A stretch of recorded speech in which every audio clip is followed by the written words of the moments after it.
அனைவருக்கும் வணக்கம். இன்னைக்கான ஜோதிட பதிவில் நாம் பார்க்க போகிற ரொம்ப முக்கியமான ஒரு பயனுள்ள ஜோதிட கணிப்பு என்ன அப்படின்னு பார்த்தீங்கன்னா, தமிழ் மாதங்களில் முதல் மாதம் அப்படின்னு சொன்னால் சித்திரை மாதம் சொல்லலாம். தமிழ் மாதங்கள் 2025 வருடத்தில் இந்த தமிழ் வருட பிறப்பு அப்படிங்கிறது பார்த்தோம் அப்படின்னா விசுவாசவ தமிழ் வருட பிறப்பு பிறந்திருக்கு. இந்த வருடத்தினுடைய முதல் மாதம் அப்படின்னு சொன்னால் சித்திரை மாதம் அப்படின்னு சொல்லலாம். சித்திரை மாதத்தில் பல மாத கோள்களினுடைய பெயர்ச்சி அப்படிங்கிறது அனைத்து ராசிக்காரர்கள் மத்தியிலையுமே வெகுவான மாற்றத்தை பலன்களை ஏற்படுத்தக்கூடிய வகையில் அமைகிறது அப்படின்னு நாங்கள் சொல்லணும். இந்த பலன்கள் அப்படிங்கிறது சிம்ம ராசியில் பிறந்தவங்களுக்கு என்னென்ன விஷயங்களில் எப்படிப்பட்ட பலன்களை கொடுக்க போகிறது, என்ன மாதிரியான விஷயங்கள் அவங்க ரொம்ப கவனமாக இருக்கணும், என்ன மாதிரியான விஷயங்கள் சாதகமாக இருக்கும். சிம்ம ராசிக்காரர்களை பொறுத்த வரைக்கும் தொழில் வளர்ச்சி, கல்வி, உத்தியோகம், தொழில், வியாபாரம், ஆரோக்கியம், இப்படி அனைத்து தரப்பட்ட விஷயங்கள்லையும் என்ன மாதிரியான மாற்றங்கள் ஏற்பட போகிறது, என்னென்ன பலன்கள் என்னென்ன விஷயங்களில் கிடைக்கப்பெற போகிறது அப்படிங்கிறத பற்றின முழு தகவலை நீங்கள் தெரிஞ்சுக்க வீடியோவை ஸ்கிப் பண்ணாமல் கடைசி வரைக்கும் பாருங்கள். இந்த பதிவு உங்களுக்கு மிக பயனுள்ள விகிதத்தில் இருக்கும். வீடியோக்குள்ளே போகிறதுக்கு முன்னாடி இது வரைக்கும் நீங்கள் நம்ம சேனலை சப்ஸ்கிரைப் பண்ணல அப்படின்னா உடனே சப்ஸ்கிரைப் பண்ணிக்கோங்க. அப்படியே பக்கத்தில் இருக்கக்கூடிய நோட்டிஃபிகேஷனுக்கான பெல் பட்டனையும் ப்ரெஸ் பண்ணிக்கோங்க. சரி நேயர்களே, வாங்க வீடியோக்குள்ளே போகலாம். சித்திரை மாதம் தமிழ் மாதங்களில் முதன்மையான மாதம் அப்படின்னு சொல்லலாம். இந்த மாதம் கோடை காலத்தினுடைய ஆரம்பமாகவே இருக்க பெறக்கூடிய ஒரு காலகட்டம். இந்த காலத்தை பொறுத்த வரைக்கும் பல மாத கோள்களினுடைய பெயர்ச்சி அப்படிங்கிறது மிக நன்மையை ஏற்படுத்தக்கூடிய வகையில் அமைய பெற்றாலும் சிம்மராசிக்காரர்களை பொறுத்த வரைக்கும் இது ஒரு சவாலான காலகட்டமாகவே இருக்க பெறும் அப்படின்னு சொல்லலாம். குடும்பம் ரீதியாக எதிர்கொள்ளக்கூடிய பிரச்சனைகள் அப்படிங்கிறது அவ்வப்போது தலை தூக்கி தங்களுக்கு தொல்லை கொடுக்க ஆரம்பிக்கும். அதனால் கொஞ்சம் கூடுதல் கவனத்தோடு இருக்க வேண்டியது அவசியமாகிறது. உறவுகளோடையோ, உற்றார் உறவினர்கள் மத்தியிலேயோ, நண்பர்கள் மத்தியிலேயோ அல்லது கணவன் மனைவிக்கு மத்தியிலேயோ வரக்கூடிய விவாதங்கள், கருத்து வேறுபாடுகள் அப்படிங்கிறத கொஞ்சம் விட்டு கொடுத்து அனுசரணையோடு நடந்து கொண்டீங்க அப்படின்னா பெரிய அளவில் பாதிப்பு ஏற்படாத வண்ணம் உங்களால் பார்த்து கொள்ள முடியும். அதே மாதிரி தொழில் ரீதியாக எடுக்கக்கூடிய முயற்சிகளில் சிறு கால தாமதம் ஏற்பட்டாலும் அதற்கு பிறகு வெற்றி வாகை சூடக்கூடிய வகை அமையப்பெறுகிறது. பொருளாதார ரீதியாக பார்த்தோம் அப்படின்னா எந்தவித பிரச்சனையும் இந்த காலகட்டத்தில் இல்லை.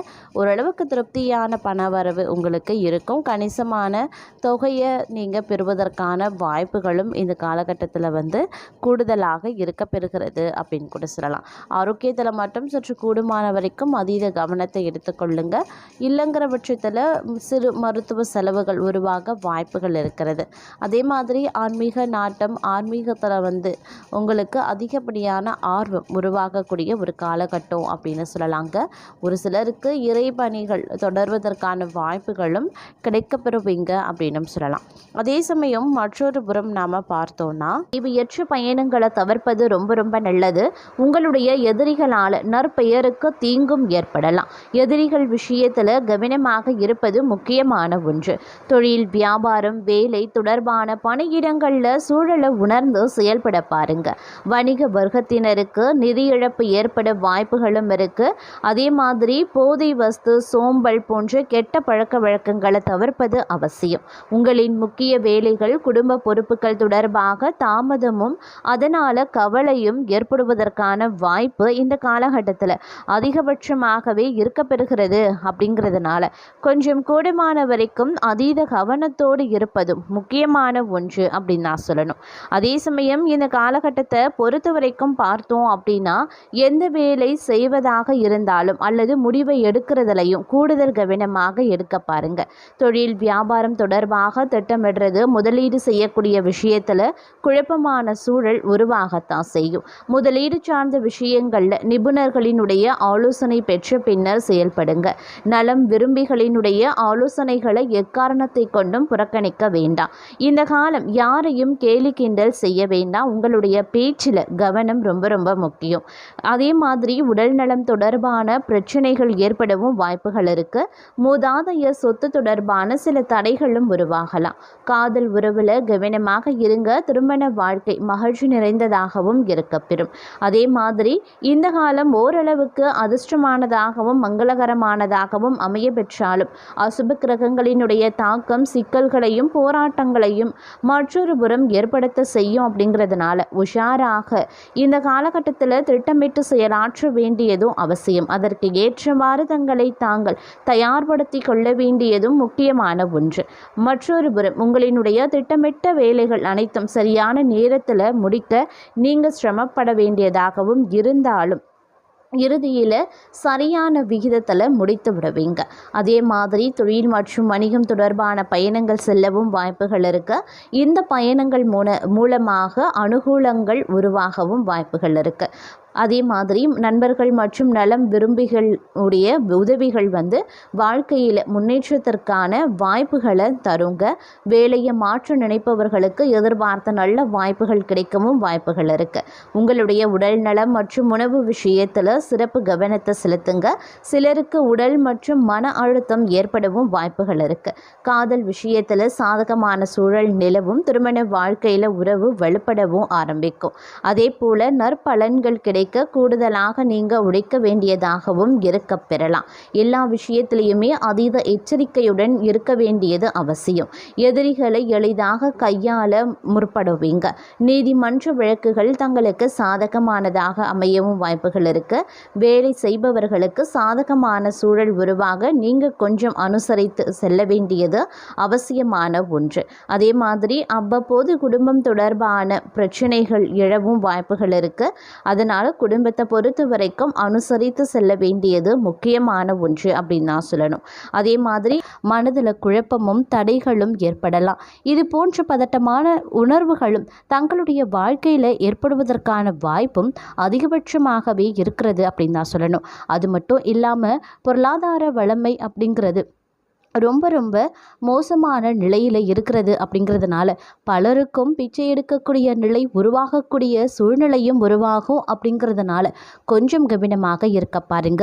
இந்த காலம் உங்களை பொறுத்த வரைக்கும் இடிமேல இடி விழக்கூடிய அளவுக்கு பிரச்சனைகளை நீங்கள் எதிர்கொள்ளக்கூடிய ஒரு காலமாக அமையப்பெறுகிறது. அப்படிங்கிறதுனால கொஞ்சம் அதீத ஜாக்கிரதையாக இருக்க வேண்டிய ஒரு காலகட்டம் அப்படின்னு தாங்க சொல்லணும். எல்லா விஷயத்திலையுமே எச்சரிக்கை உணர்வுடன் கூடுதல் கவனத்தோடு செயல்படுவது அவசியமான ஒன்றுங்க. ஆனால் இந்த காலகட்டத்தினுடைய இரண்டாம் பாதியில், அதாவது மாதத்தினுடைய ஒரு பகுதியில் தங்கள் ராசி அதிபதி சூரிய பகவான் உச்சம் அடையிறதுனால மனநிலையில் ஒரு விதமான உற்சாகம் பெறும் அப்படின்னு சொல்லலாம். ஆளுமை சற்று அதிகரித்தும் காணப்படலாங்க. அதே சமயம் முதல் 2 வாரங்கள் அப்படிங்கிறது குடும்பத்தில் சின்ன சின்ன வாக்குவாதங்கள் சண்டைகள் போன்றவை ஏற்படத்தான் செய்யும். குடும்பத்தில் நிம்மதியே இல்லை அப்படின்ற எண்ணம் மேலோங்கலாம். ஆனால் அடுத்தடுத்து நடக்கக்கூடிய பெயர்ச்சிகள் சூழலை அப்படியே மாற்றவும் ஆரம்பிக்கும். அதே சமயம் நிலைமை சுமூகமாகவும் இருக்க வாய்ப்புகள் இருக்குங்க. இருப்பினும் உங்களால் பிரச்சனைகளை சுமூகமாக கையாள முடியும் அப்படிங்கிற நம்பிக்கையும் தன்னம்பிக்கையும் அதிகரித்து காணப்படும். கணவன் மனைவி உறவில் சின்ன சின்ன சண்டை வந்தாலும் கூட நிதானமாக கையாள்வது ரொம்ப ரொம்ப நல்லது. காதலிப்பவர்கள் அனாவசியமாக பொறுமை காக்க வேண்டுங்க. அது மட்டும் இல்லாமல் ரொம்ப ரொம்ப முக்கியமாக நீங்கள் நிதானத்தை கடைபிடிக்க வேண்டியது அவசியமாகிறது அப்படின்னு நான் சொல்லணும். தங்களை பொறுத்த வரைக்கும் இந்த காலகட்டம் பணவரவு மற்றும் நிதி நிலையில் பெரிய பாதிப்புகள் ஏற்படுவதற்கு வாய்ப்பு அதிகபட்சமாகவே இருக்கிறது. இருப்பினும் இந்த காலகட்டத்தை பொறுத்த வரைக்கும் பெரிய லாபமோ அப்படி இல்லைன்னா முன்னேற்றத்தையும் நீங்கள் எதிர்பார்க்க முடியாதுங்க. தங்களுக்கு வர வேண்டிய தொகை அப்படி இல்லைன்னா பாக்கி போன்றவை கிடைக்கிறதுக்கு கால தாமதம் ஆகத்தான் செய்யும். எது தேவையோ அதற்கு மட்டும் செலவிடுவது ரொம்ப ரொம்ப நல்லதுங்க. அதே போல் பதவி உயர்வு அப்படி இல்லைனா இடமாற்றம் கிடைக்க காத்திருக்க வேண்டியதாகவும் இருக்கலாம். வேலையில் எதிர்பார்க்கும் மாற்றங்கள் கிடைக்க இன்னும் சில நாட்கள் ஆகுங்க. அதே சமயம் இந்த காலகட்டத்தில் எல்லா வகைகள்லையுமே தங்களுக்கு சாதகமாக இருக்கும் அப்படின்னு எதிர்பார்க்க முடியாது. அதே மாதிரி புதிய முயற்சிகளை தற்சமயம் தவிர்ப்பது ரொம்ப ரொம்ப நல்லது. எல்லா இடங்கள்லையும் எந்த துறையாக இருந்தாலும் தங்களுடைய உழைப்பு அறியப்பட்டாலும் அதற்கான அங்கீகாரம் ஊதியம், வெகுமதி கிடைக்க கால தாமதம் ஆகத்தான் செய்யும். வேலை மாற்றம் வரும்போது பரிசீலனை செய்து ஏற்றுக்கொள்ள பாருங்க. அதே சமயம் இந்த காலகட்டத்தை பொறுத்த வரைக்கும் எல்லா வகைகள்லையுமே நீங்கள் கவனமாக இருக்க வேண்டியது அவசியம் அப்படிங்கிறத நினைவில் வைத்து கொண்டு செயல்படுவது முக்கியமான ஒன்று. தற்போது இருக்கக்கூடிய நிலையில் எந்த மாற்றத்தையும் நீங்கள் செய்ய வேண்டாங்க. அப்படி செய்யணும்னு நினைக்கிறவங்களுக்கு பெரிய சிக்கல்கள் ஏற்படுவதற்கான வாய்ப்பு அதிகபட்சமாக இருக்கிறது. அதனால் கொஞ்சம் நீங்கள் உஷாராக இருக்க வேண்டியதும் முக்கியமான ஒன்று அப்படின்னு நான் சொல்லணும்.